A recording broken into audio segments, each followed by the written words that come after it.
మీ పిల్లలు మీకు పుట్టలేదని తెలిస్తే మీ పరిస్థితి ఏంటి? మీరు కని, పెంచి, పోషిస్తున్నాము, మేము భుజాల మీద ఎత్తుకొని ముందుకు తీసుకెళ్తున్నాం అన్న పిల్లలు మీ పిల్లలు కాదు అని తెలిస్తే మీ పరిస్థితి ఏంటి? 98% పీపుల్ ఉగాండా రాజధాని కంపాలా సిటీలో ఇదే పరిస్థితి ఎదుర్కొంటున్నారు.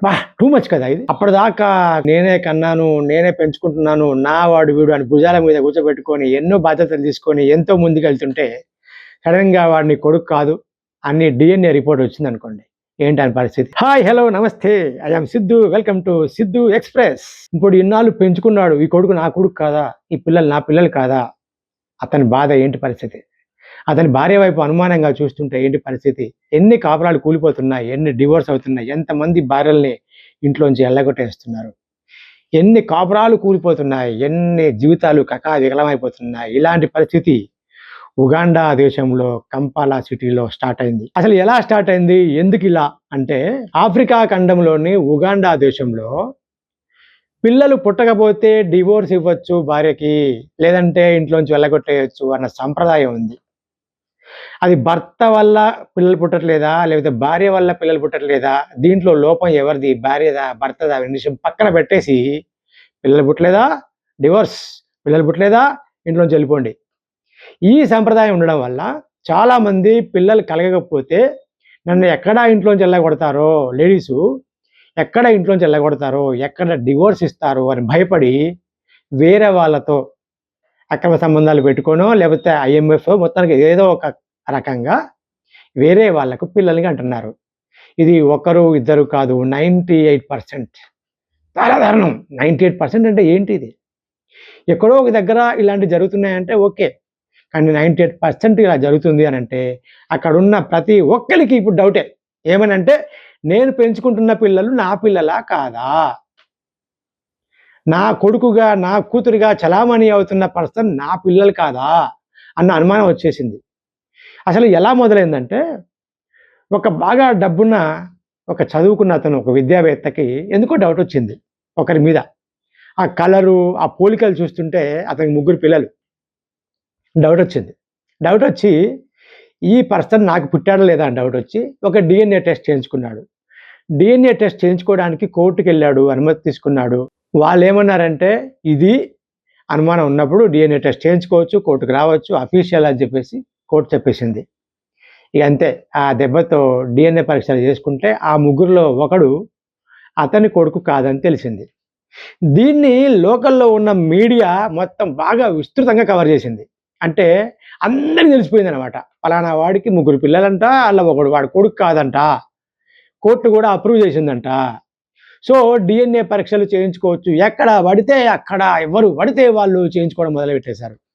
అంటే ఒకరిని చూసి ఒకరు స్టార్ట్ చేస్తే ఈ మీడియా కవరేజ్ వల్ల ఎక్కువ మందికి డౌట్స్ వచ్చేసి DNA పరీక్షలు పెట్టడం మొదలుపెట్టారు.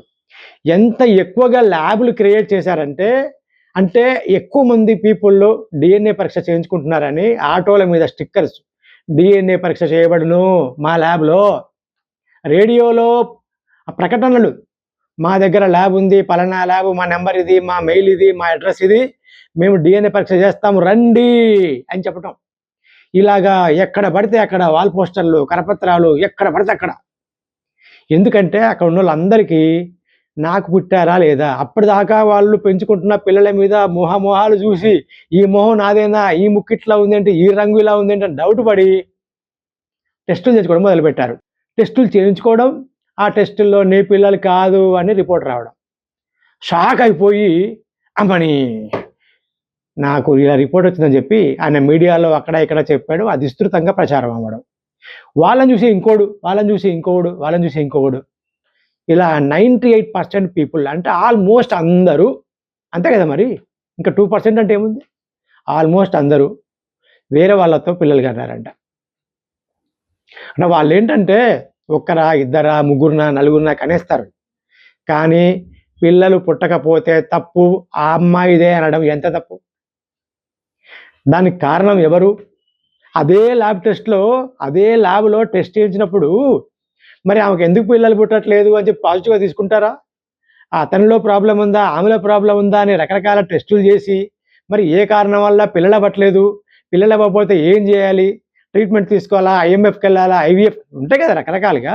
రకరకాల పద్ధతుల్లో ఏదో రకంగా పిల్లలకి అందామా, లేకపోతే పిల్లలు కలగకపోతే ఎందుకు భయ్, నాకు నువ్వు నీకు నేను అనుకొని ఉంటే ఏ గొడవ లేదు.